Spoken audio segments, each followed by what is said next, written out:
حضرت کعب بن مالک فرماتے ہیں مجھے گھوڑا بڑا دوڑانا آتا تھا، نیزہ بڑا چلانا آتا تھا، تلوار کا میں بڑا دھنی تھا، میں مالدار بھی تھا، میرے پاس بڑی وسائل تھے۔ حضور چلے گئے تو میں نے، یہ بخاری ہے، فرماتے ہیں میں نے سوچا کہ میں چلا جاؤں گا، کل میں گھوڑا دوڑاؤں گا، میں نے پیچھے پہنچ جانا، پرسوں چلا جاؤں گا، ترسوں بس سستی ہو گئی، نہ جا سکا۔ فرماتے ہیں وقت بیت گیا، حضور چلے گئے، آج جاتا ہوں کل جاتا ہوں، اسی میں حالات سارے گزر گئے، حتیٰ کہ اللہ کے رسول واپس آ گئے۔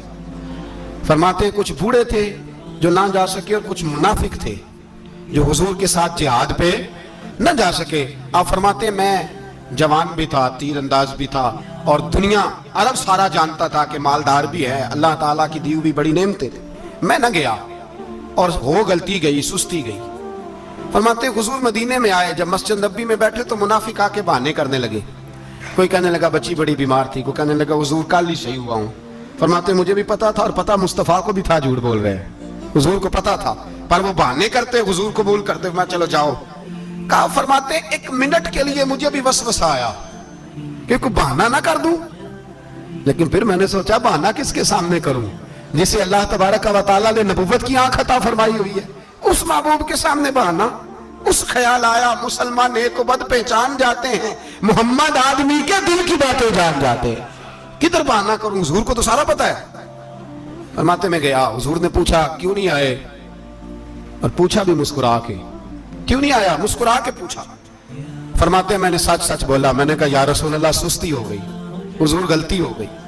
جو بہانے لگا رہے تھے ان کو آزادی مل گئی، اور مکتب عشق کا دستور نرالا دیکھا، اس کو چھٹی نہ ملی جس نے سبق یاد کیا۔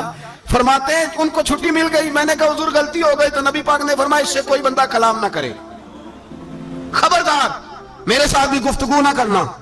حضرت کعب بن مالک فرماتے ہیں میرا چچا زاد بھائی، خالہ زاد بھائی سارے رہتے تھے، میں کسی کو سلام لیتا تو کوئی جواب بھی نہیں دیتا تھا۔ فرماتے ہیں میں مسجد میں نماز پڑھنے آتا، پر صحابہ کرام کو حضور نے منع کر دیا تو مدینے کی گلیاں بھی ناآشنا ہو گئی۔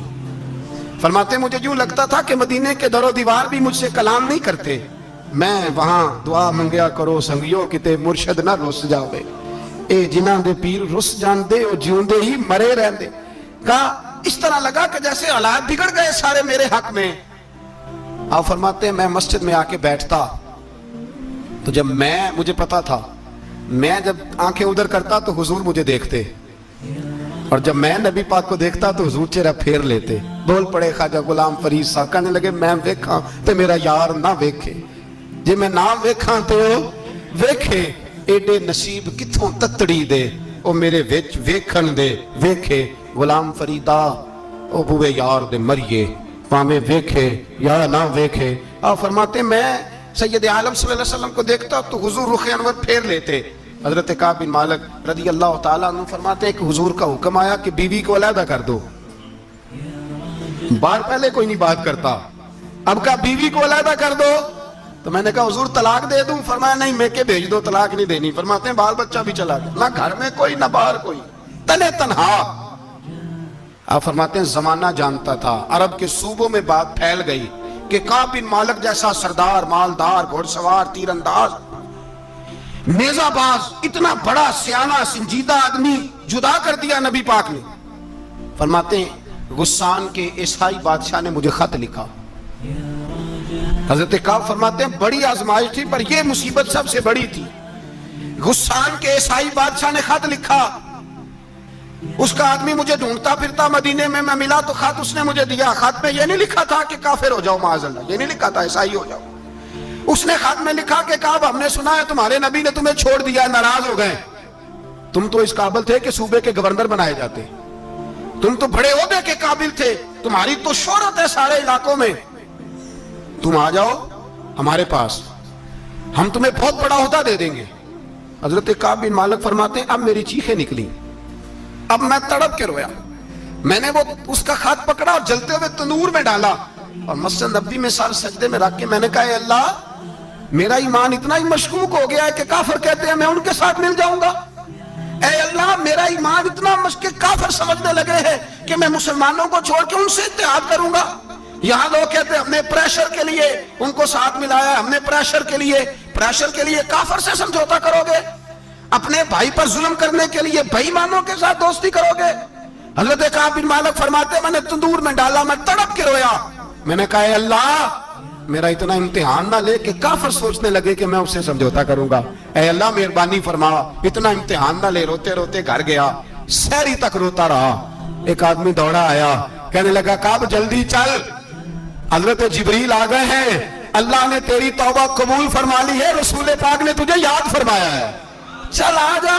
حضرت کعب بن مالک فرماتے میں قدموں میں گرا اور میں نے کہا محبوبہ میرا سارا ہی مال لے لے, حضور میری ساری صلاحیتیں لے لے, رکھ لیں سارا کچھ, مجھے وہ مال نہیں چاہیے جو آپ کے دروازے سے دور کر دے. حضور وہ دولتیں میرے کس کام کی جو آپ کے دروازے سے دور کر دے.